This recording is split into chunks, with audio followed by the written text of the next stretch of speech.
হাতীপুখুৰী ৰাইজৰ বাবে এক গৌৰৱৰ কথা।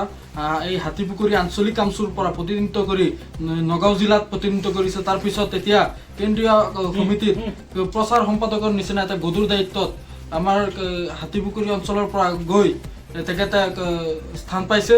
তেখেতক আমি প্ৰথমতে হাতীপুখুৰীৰ ৰাইজ হিচাপে আহিছোঁ, ৰাইজ হিচাপে আহি তেখেতক সম্বৰ্ধনা জনাইছোঁ। আৰু আমাৰ লগত আহিছে ৰূপহী আঞ্চলিক, নগাঁও সদৰ আঞ্চলিক আৰু হাতীপুখুৰী আঞ্চলিক আমচুৱে তেখেতক সম্বৰ্ধনা জনাই আজি।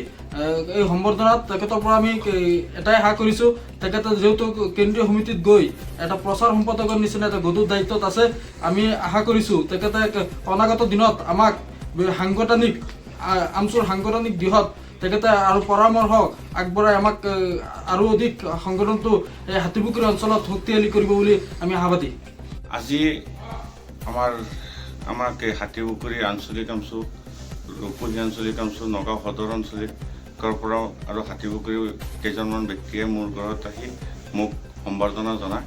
মই নথৈ আনন্দিত হৈছোঁ মোক আজি এই সম্বৰ্ধনা দিয়াৰ কাৰণে। কাৰণ মই বিগত 12 বছৰ ধৰি মই আমচুত লাগি আছিলোঁ। আঞ্চলিকৰ সভাপতিৰ পৰা আজি আমি কেন্দ্ৰীয় কমিটিৰ প্ৰচাৰ সম্পাদক হৈছোঁ। সেইকাৰণে এই সকলোৱে মিলি আমাক সম্বৰ্ধনা দিছে। মই তেজপুৰ অধিৱেশনত মোক কেন্দ্ৰীয় কমিটিৰ প্ৰচাৰ সম্পাদক হিচাপে মোক দায়িত্ব অৰ্পণ কৰিছে। সেই দায়িত্ব যোৱাকালি কোকৰাঝাৰ ফকীৰা গ্ৰামত আমি শপত গ্ৰহণ কৰিছোঁ। সেই শপত গ্ৰহণৰ পিছতে আজি আমাৰ ঘৰত কেইজনমান বিশিষ্ট ব্যক্তি আহি পেলাই মোক সম্বৰ্ধনা জনায়। সেইকাৰণে সিহঁতক মই মোৰ অন্তৰৰ পৰা ধন্যবাদ জনাইছোঁ। আৰু অনাগত দিনত যাতে আমি আমচুৰ হৈ এই গধুৰ দায়িত্ব পালন কৰিব পাৰোঁ, নিস্বাৰ্থভাৱে আমি কাম কৰি যাব পাৰোঁ, সেই আশাৰে আমি সকলোৰে ওচৰত দোৱা বিচাৰিছোঁ।